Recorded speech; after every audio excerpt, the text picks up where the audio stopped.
What's up, guys? Back here giving you my reaction to the nail-biting games that we had today on Sunday's divisional weekend. And, man, heart-crushing loss for the Bills. Pressure win by the Chiefs in Mahomes' first road game. And then the Lions take care of business again. They get it done there in the D. And they're moving on to face the Niners. So, crazy stuff happened. Can't wait to unpack it all. And a quick look at next week's games. And so before we get into all of it, like and subscribe so we get this channel growing. And as I've told you, got some mic equipment coming this week. Super excited to get that. Better sound quality and just better production in general. So, yeah, like and subscribe, and let's get into this. So we'll start off with the Bucs and Lions. And, the first thing that went through my head as the game started is football is the greatest sport. I mean, it is so cool. I mean, I played football in high school and a little bit in college. I mean, I followed it my whole life. I used to go out in the backyard and throw the football up to myself. I used to pretend like I was Big Ben throwing it to Plaxico, or, Brady throwing it to Moss, and just, running out scenarios in my brain. And then, played flag football when I was younger, and then obviously in high school played. And it's just such an amazing sport. You could look at this as sad, but nothing brings people together more than Super Bowl Sunday. I mean, even more than Christmas. It's like you got people that don't even watch football, and they tune into that game, and they go to these parties, and we all interact, and it's just such a social event that really connects people. And, you'll watch the stories of these players and realize these guys, they've worked their whole lives for these moments, and the cities are depending on them. And a team like the Lions, when they've really embodied the city of Detroit, seeing them get 2 home playoff games and take care of business, especially the first one against Stafford, who really has done so many great things for Detroit, its franchise and their community, and for Jared Goff to kind of get shipped off to the Lions and take care of business against them, and then to come in with a second home game and beat a hot Bucs team. It's exciting. And, hats off to the Bucs. They had a great year, really playing with a huge dead cap this year. It was basically labeled a, rebuild year. You got Baker Mayfield for $4 million this year. And obviously he's definitely earned himself, a 2 to 3 year extension for, I would assume, $20 million a year. And really powering through that tough time to get all the way to the divisional round. So, great job by Todd Bowles to keep that team rallied, and, by Baker to kind of give his career a little bit of a resurgence. They got some questions to answer in the offseason with Mike Evans and, some of the cap things they got going on. And obviously they're going to have to figure out how to get Baker in there on a contract. So, excited to see where the Bucs go. I assume that they'll still be pretty good because the NFC South is pretty dog shit right now. We'll have to see what happens with Bill Belichick. If he does go to the Falcons, they still do need a quarterback. And, despite what everybody says, oh, well, Bill hasn't done anything without Tom. It's like, yeah, well, Bill Walsh had Joe Montana, Jimmy Johnson had Aikman.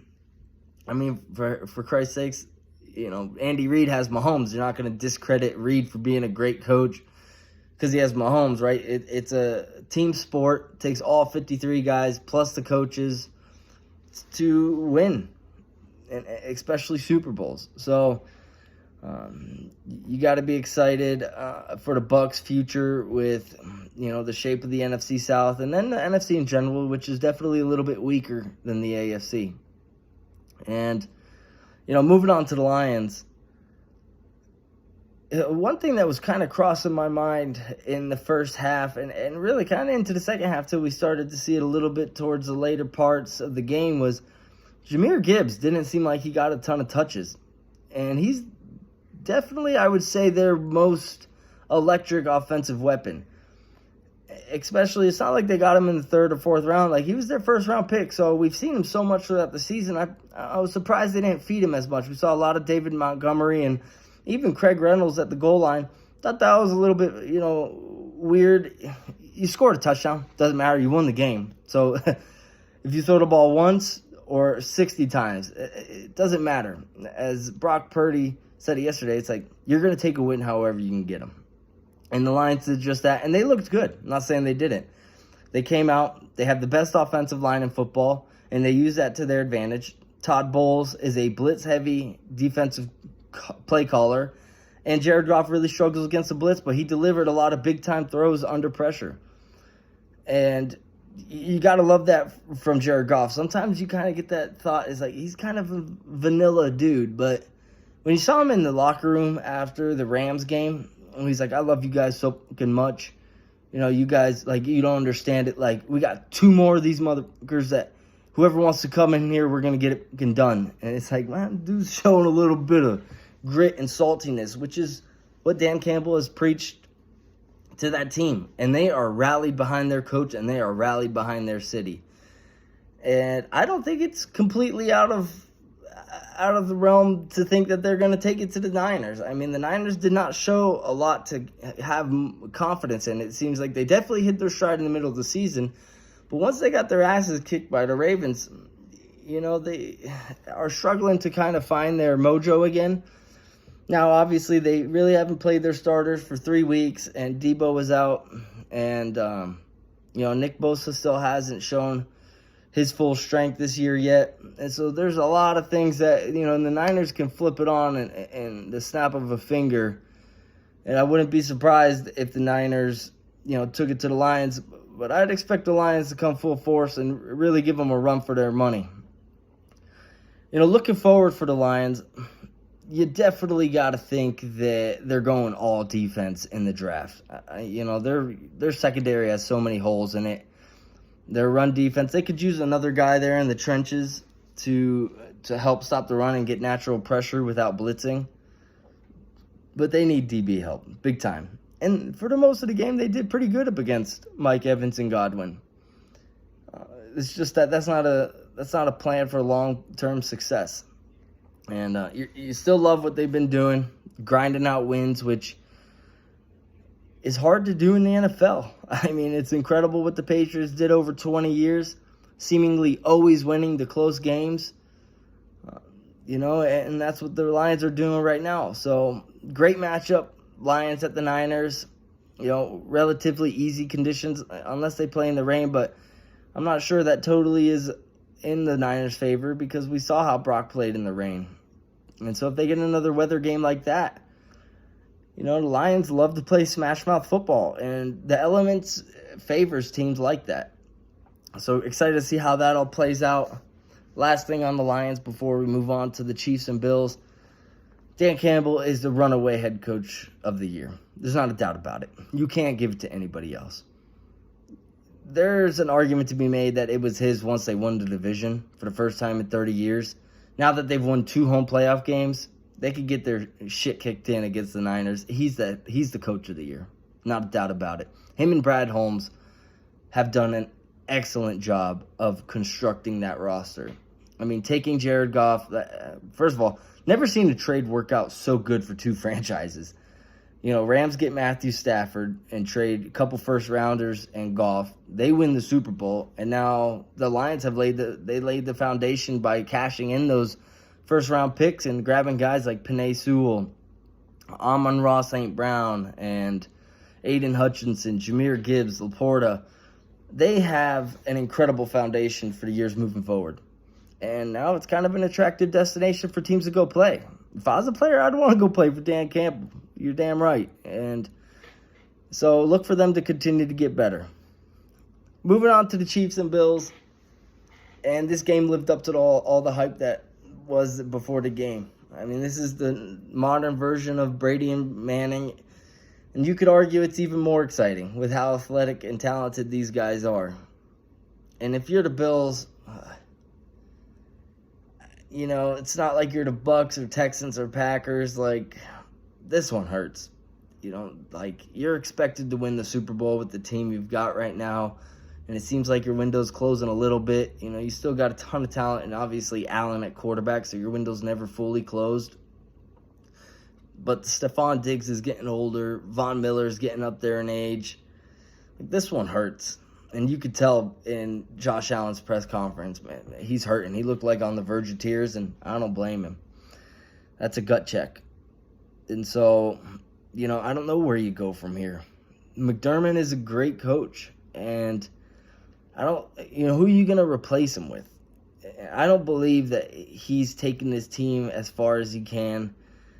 They really, Maurice Jones-Drew said it right on NFL Network after the game. It's not like they're losing to the 6th seed or the 7th seed. Like, they're losing to freaking Mahomes and Reed and Burrow. Like, they're good freaking teams that they just can't seem to get the job done. And obviously today it comes down to a missed kick, which is terrible.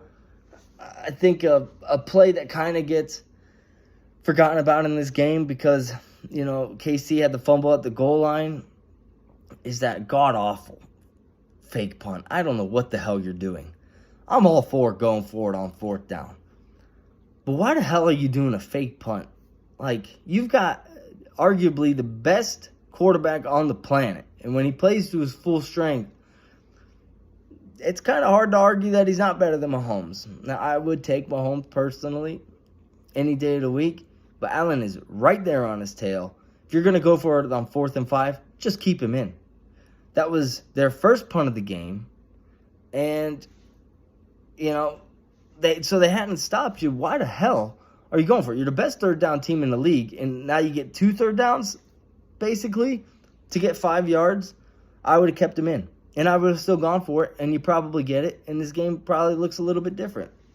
And so they got bailed out by the fumble at the goal line. And I don't know if the NFL is going to look at that rule. There's definitely two sides to argue of why it is a good rule and why it isn't. Bottom line is, man, you got to know the situation. And you got to commend McCole Hardman for wanting to make a play for his team. You just got to play smart.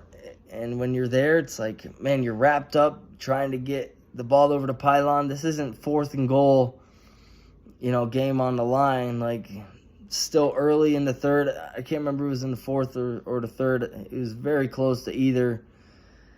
Like, just hold on to the ball, live for the next down. But the Chiefs' defense, man, they showed up. And they, the first 3 quarters of that game was all offense. And then defenses showed up in that 4th quarter. And the Bills just couldn't get it done. Allen missed a wide open receiver in the end zone to take the lead. And on that same play, missed Stephon Diggs underneath. And, you obviously can't put it on those plays, but you got to make those plays. And we've seen Mahomes and Brady's over the years. They nail that throw. And that's why they got the championship rings at their facility. It's tough. So, Bills, this is going to be a tough one to stomach for sure because you've battled back through so much adversity this year to get to this point. Nobody thought you were gonna. And to lose in that fashion, that hurts. That hurts so bad. And so, but with the Chiefs, it's like, are we really surprised they're in the AFC Championship? With how bad they looked all year, it was so easy to think, like, it's just not their year. And how many times did we think that with Brady and the Patriots? It's like, probably not their year. And then you find them in the divisional round winning to go on to the championship. It's what great teams do. And it kind of seems, not only are they healthy, but it kind of seems like they're almost hitting their stride right now, which matters the most in the playoffs. The healthier you are, and if you get hot, we see it time after time. Teams that get hot in the playoffs, man, doesn't matter what seed you are. I mean, the fucking Packers almost beat the Niners. They're on a roll. And we're seeing it with the Chiefs now. And they got a tough matchup in Baltimore going against the Ravens, who look by far the best team in the NFL. Not going to be shocked if the Chiefs get another trip to the Super Bowl. And so, a couple more things. KC starting to catch the ball really well. MVS with a great catch down the sideline. Travis Kelce snagged a couple. He looked healthy tonight. He looked like, I wouldn't say prime Travis Kelce, but he looked better in tonight's game than he has all year. He looked like he had an extra pep in his step. He's catching the ball good. And you wonder, has he been kind of saving it, for the playoffs? And, maybe a little bit of that honeymoon phase rubbed off, so he's a little more focused. But he looked good. And, excited to see what the Chiefs do. My girlfriend's a Chiefs fan. She's a happy cat tonight, which means happy man over here. And, last thing, how many times have we seen it that kickers are so important? If the Patriots didn't have Vinatieri and Gostowski, and the Ravens don't have Justin Tucker, you end up losing a lot of the games that you should win. 1 point here, missed field goal there. That stuff matters, man. Kickers are usually your second highest scoring player, outside of the quarterback. If you're not counting passing touchdowns, sometimes they are the highest scoring player. And having a good one is so important, especially in Buffalo.